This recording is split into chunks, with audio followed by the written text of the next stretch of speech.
आज यजुर्वेद के 37वें अध्याय का दूसरा मंत्र महर्षि दयानंद कृत यजुर्वेद भाष्य उसके आधार पर विचार करेंगे। मंत्र है युञ्जते मना उत युञ्जते धियो विप्रा विप्रस्य बृहतो विपश्चितः विहोत्रा दधे वयुनावित एक इन मही देवस्य सवितुः परिष्टुतिः। इस मंत्र की भूमिका में दिया है, उसमें बताया है कि इस मंत्र के अंदर योगाभ्यास का विषय बताया गया है। मंत्र के अंदर, मंत्रों के अंदर ईश्वर का विषय भी बताया जाता है, मंत्रों के अंदर आत्मा का विषय भी बताया जाता है, संसार के विषय में भी बताया जाता है और योगाभ्यास के विषय में भी बताया जाता है। भावार्थ में दिया है, हे मनुष्यों, जो योगी जनों को ध्यान करने योग्य, जिसकी प्रशंसा के हेतु सूर्य आदि दृष्टांत वर्तमान हैं। प्रशंसा के कारण सूर्य को देखकर, पृथ्वी को देखकर उनके अंदर जो सामर्थ्य है, विशेषताएं हैं, उनके जो गुण हैं, उनके जो कर्म हैं, उनको देखकर हम ईश्वर की प्रशंसा करते हैं। तो ये सूर्य, पृथ्वी आदि और अन्य जो सृष्टिस्थ पदार्थ हैं, उनके गुण कर्म स्वभाव ईश्वर की प्रशंसा के हेतु हैं, ईश्वर की प्रशंसा के कारण है। अर्थात उनके गुण कर्म स्वभावों को जानकर हम ईश्वर की प्रशंसा करते हैं। क्यों करते हैं? क्योंकि उन पृथ्वी, सूर्य, वायु, जल आदि के अंदर जो जो गुण कर्म स्वभाव उपलब्ध होते हैं, वो ईश्वर ने अपने सामर्थ्य और विद्या से उनके अंदर स्थापित किए हैं, उनके अंदर उत्पन्न किए हैं। तो ऐसा जो परमेश्वर है, सूर्य आदि के कारण जिसकी हम स्तुति करते हैं, वह परमेश्वर योगी जनों को ध्यान करने योग्य है। तो योगी जन ईश्वर का ध्यान करते हैं। तो मनुष्यों को कहा जा रहा है कि हे मनुष्यों, तुम भी जैसे योगी लोग ईश्वर का ध्यान करते हैं, वैसे तुम भी ईश्वर का ध्यान करो। और इसी से मिलती जुलती बात, आंख खोल के बैठेंगे आलोक जी, आंख खोल लीजिए। इसी से मिलती जुलती बात सत्यात प्रकाश के तीसरे समोल्लास में दी है। वहाँ क्या दिया है? जैसे योगी लोग समाधिस्थ होके ईश्वर का ध्यान करते हैं, वैसे ईश्वर का ध्यान करना चाहिए। ध्यान में आई बात? वहाँ लिखा है सत्यात प्रकाश के तीसरे समोल्लास में भी आपको मिलेगा। फिर आगे दिया, जो सर्वज्ञ असहायी सच्चिदानंद स्वरूप है। जो परमेश्वर सर्वज्ञ है, सबको जानने वाला है। इस सृष्टि के अंदर कितनी योनियां हैं, पशु कितने हैं, पक्षी कितने हैं, कीट पतंग किस किस प्रकार के हैं, कैसे कैसे पेड़ हैं, कैसे कैसे फूल हैं, कैसे कैसे फल हैं, कैसी कैसी सब्जियां हैं। बड़े से बड़ा सूर्य लोक कौन सा है, बड़े से बड़ी आकाश गंगा कौन सी है, छोटे से छोटा लोक कौन सा है, और उन लोक लोकांतरों में क्या क्या है, सब ईश्वर जानता है, सर्वज्ञ है। असहायी, और ईश्वर असहायी है, अर्थात अपने कार्यों को करने में ईश्वर किसी की सहायता नहीं लेता। क्यों नहीं लेता? क्योंकि ईश्वर सर्वशक्तिमान है। ईश्वर के कार्य कौन से हैं? सृष्टि को बनाना, सृष्टि का पालन करना, सृष्टि का विनाश करना, जीवात्माओं के कर्मों का हिसाब रखना, उनका ठीक ठीक फल देना, ये कुछ कार्य हैं। इसमें ईश्वर किसी की सहायता नहीं लेता, अपने सामर्थ्यों से इन कार्यों को करता है। और जो सच्चिदानंद स्वरूप है सत्य, इसमें 3 शब्द आए हैं, सत्य, चित्त और आनंद। सत्य स्वरूप है, जिसकी सत्ता है। ईश्वर एक वास्तविक पदार्थ है, कोई कल्पना नहीं है। और ईश्वर की सत्ता की सिद्धि शब्द प्रमाण से, वेदों से सिद्ध होती है। वेदों के अंदर ईश्वर का वर्णन है, सदाधार पृथ्वीं द्यामुते माम, जो परमेश्वर द्युलोक और पृथ्वी लोक को धारण कर रहा है। अनुमान प्रमाण से भी ईश्वर की सत्ता की सिद्धि होती है। कार्य को देखकर कारण का अनुमान होता है। ये पृथ्वी, सूर्य आदि कार्य है। कैसे कार्य है? क्योंकि ये अनेक परमाणुओं के संयोग से बने हैं, संघात रूप है। जो संघात रूप होता है वो कार्य होता है। तो उसको बनाने वाला कोई ना कोई कर्ता होता है। जैसे मकान है, वो संघात है, उसको बनाने वाला कोई कर्ता होता है, मिस्त्री। तो शब्द प्रमाण से, अनुमान प्रमाण से ईश्वर की सत्ता सिद्ध होती है। ईश्वर कोई कल्पना नहीं है। जैसे भूत प्रेत की कल्पना कर लेते हैं, वैसे ईश्वर कोई काल्पनिक पदार्थ नहीं है, वास्तविक है। चित्त और परमेश्वर चित्त है, चिति संज्ञाने, धातु से चित्त शब्द बन जाएगा। जो अच्छी प्रकार से सबको जानने वाला है, जान रहा है। और आनंद स्वरूप है, आनंद गुण वाला है।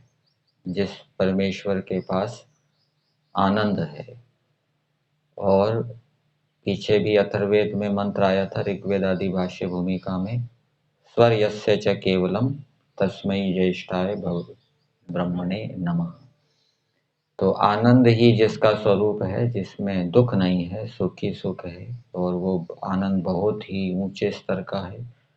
मनुष्यों को मनुष्य जीवन प्राप्त करके उस ईश्वर के आनंद को प्राप्त करना चाहिए, जिसके लिए सब धन्यवाद देने योग्य है। सब धन्यवाद ईश्वर को देने योग्य है। जो जो भी हम कर्म करते हैं, जो जो भी हम सुख प्राप्त करते हैं, जो जो भी हम लाभ प्राप्त करते हैं, तो उसके लिए ईश्वर को धन्यवाद देना चाहिए। क्योंकि ईश्वर ने ही ये सारे पदार्थ बनाए हैं, सृष्टि बनाई है, सब सामर्थ्य दिया है। हमारा तो कुछ भी नहीं है।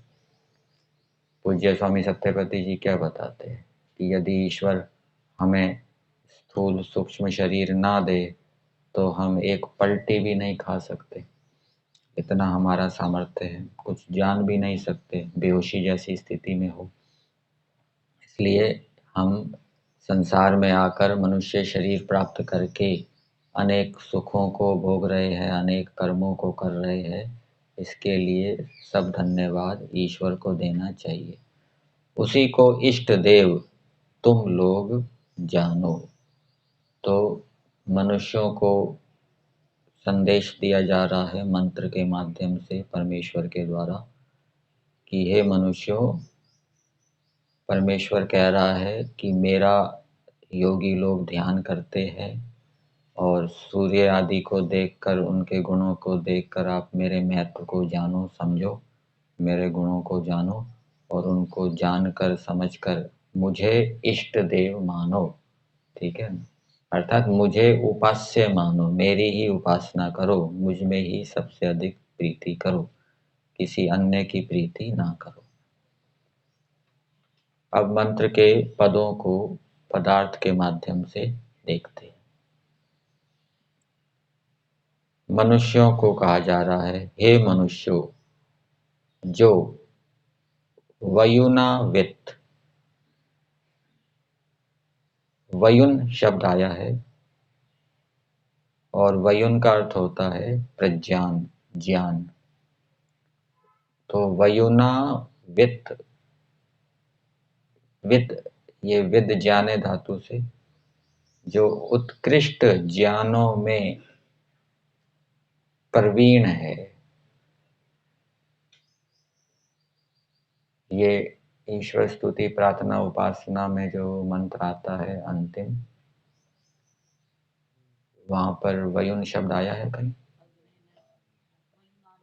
अग्ने नय सुपथा राय अस्मान विश्वानी देव वयुनानी विद्वान, जो हमारे प्रज्ञानों को जानने वाला है। वही बात यहाँ पर है, वयुना वित्त। वयुन का अर्थ हो गया प्रज्ञान और वित्त, कि जो परमेश्वर उत्कृष्ट ज्ञानों में प्रवीण है, अर्थात ईश्वर के पास उत्कृष्ट ज्ञान है। किसी भी कार्य को करने का बढ़िया से बढ़िया उपाय, बढ़िया से बढ़िया तरीका, जिससे कि कम से कम समय लगे, कम से कम शक्ति लगे, ऐसा उपाय परमेश्वर के पास है। और दूसरा अर्थ इसका हो जाएगा कि जो परमेश्वर सभी जीवों के ज्ञानों को जानने वाला है, कि कौन सा जीवात्मा कितने अज्ञान में है, कितने ज्ञान में है, ऐसा जो परमेश्वर है। एकह, अद्वितीय जगदीश्वर। यहाँ एका का अर्थ अद्वितीय किया है, कि जो अद्वितीय है, जिसके तुल्य दूसरा कोई नहीं है। सबको विदधे, रचता है, जो सभी प्राणी और अप्राणी जगत को बनाने वाला है। सवितुः, सर्वांतर्यामी है, सबके अंदर रहता हुआ सबका नियमन करता है, सभी जीवात्माओं के अंदर भी और सूर्य के अंदर भी, वायु के अंदर भी, जल के अंदर भी। उपनिषद के अंदर एक अंतर्यामी ब्राह्मण आता है, उसके अंदर बताया गया है, अनेक पदार्थों का वहाँ नाम लिया गया है, कि जो सूर्य के अंदर रहता हुआ उसका अंतर्यामी है, सूर्य जिसका शरीर है। इसी प्रकार से जो जीवात्मा के अंदर रहता है, जीवात्मा जिसका शरीर है, और जो जीवात्मा के अंदर रहता हुआ उसका अंतर्यामी है, अंदर बैठा हुआ नियमन करता है, ऐसा जो परमेश्वर है। जीवात्मा का नियमन करने का मतलब क्या है? इसको इस रूप में समझ सकते हैं कि जब जीवात्मा कोई गलत कार्य करने की इच्छा करता है तो ईश्वर अंदर से भय, लज्जा, शंका उत्पन्न करता है। अच्छे कार्य करने की इच्छा करता है तो आनंद, उत्साह देता है। और कर्मों के फल के रूप में भी नियमन हो सकता है। अच्छे कर्मों के फल स्वरूप ईश्वर ज्ञान देता है, अंदर बैठा हुआ आत्मा के ज्ञान को बढ़ाता है। तो ऐसा जो परमेश्वर है, देवस्य, समग्र जगत के प्रकाशक ईश्वर को, यहाँ ये दिवु धातु से बना है। द्युति अर्थ होता है एक दिवु धातु का, कि जो समग्र जगत का प्रकाशक, प्रकाशक का मतलब बनाने वाला। जैसे पुस्तक प्रकाशित हो गई है, तो प्रकाशित का अर्थ क्या किया जाता है? पुस्तक बन गई है, तैयार हो गई है। तो समग्र जगत को जो बनाने वाला ईश्वर है, कि यह मही, बड़ी, परिस्तुति, सब ओर से स्तुति, प्रशंसा है। ये मंत्र ऋग्वेद आदि भाष्य भूमिका में उपासना विषय में भी दिया है, और वहाँ पर मही परिस्तुति का अर्थ संभवतः ये दिया है कि उपासकों को ईश्वर की बहुत बड़ी स्तुति करनी चाहिए। जितनी स्तुति ईश्वर की करनी चाहिए, उतनी अन्य किसी पदार्थ की नहीं करनी चाहिए, क्योंकि सभी पदार्थों का आधार, सभी पदार्थों का निर्माता परमेश्वर है। तो जितनी बड़ी हम ईश्वर की स्तुति करेंगे, तो उतना हमारी ईश्वर के प्रति क्या होगी? प्रीति होगी। यह बड़ी, सब ओर से जिसकी स्तुति प्रशंसा है। होत्रः, शुभ गुण ग्रहीता, विप्रः अनेक प्रकार की बुद्धियों में व्याप्त बुद्धिमान योगी जन। तो योगियों की विशेषता बताई जा रही है। योगी कैसे होते हैं? वो गुणग्राही होते हैं, गुणों को ग्रहण करने वाले होते हैं। उनकी बुद्धि ऐसी होती है कि वो जिस भी व्यक्ति को देखते हैं, जिस भी पदार्थ को देखते हैं, उसके गुणों को जानकर तुरंत वो उस गुण को क्या है, ग्रहण करते हैं। अच्छे अच्छे गुणों को ग्रहण करते हैं। कुछ व्यक्तियों की बुद्धि ऐसी होती है, वो दोषों में ही दृष्टि जाती है, दोषों को ग्रहण करते हैं। लेकिन योगी जन इससे विपरीत है, वो गुणग्राही होते हैं। सत्यग्राही भी कह सकते हैं, जहाँ से सत्य मिलता है तुरंत उसको ग्रहण करते हैं। आर्य समाज के नियम में भी दिया है, सत्य को ग्रहण करने और असत्य को छोड़ने में सर्वदा उद्यत रहना चाहिए। जहाँ से भी सत्य बात मिले तुरंत उसको ग्रहण स्वीकार करना चाहिए, अपनाना चाहिए, आचरण में लाना चाहिए। गुणों को ग्रहण करना, आचरण में लाना, ये भी सत्य है। फिर आगे दिया है, योगी जन कैसे होते हैं? अनेक प्रकार की बुद्धियों में व्याप्त, उनके पास अनेक प्रकार की बुद्धियां होती है। ठीक है। अब संसार के विषय में सामान्य मनुष्य की बुद्धि अलग होती है, योगी जन की बुद्धि अलग होती है। इस कारण से सामान्य व्यक्ति संसार के प्रति आकर्षित होता है, योगी जन संसार के प्रति, संसार के विषयों के प्रति आकर्षित नहीं होता। उसकी संसार के प्रति अलग प्रकार की बुद्धि होती है। सामान्य व्यक्तियों की ईश्वर के प्रति अलग प्रकार की बुद्धि होती है, योगी जनों की ईश्वर के प्रति अलग प्रकार की बुद्धि होती है। सामान्य व्यक्ति या तो ईश्वर को मानते नहीं, और जानते हैं तो ईश्वर के प्रति प्रेम नहीं होता, रुचि नहीं होती। ये सब बुद्धि का है। इसी प्रकार से योगी जन हैं, वो ईश्वर के प्रति विशेष प्रीति वाले होते हैं, प्रेम वाले होते हैं, उनकी विशेष बुद्धि होती है ईश्वर के प्रति।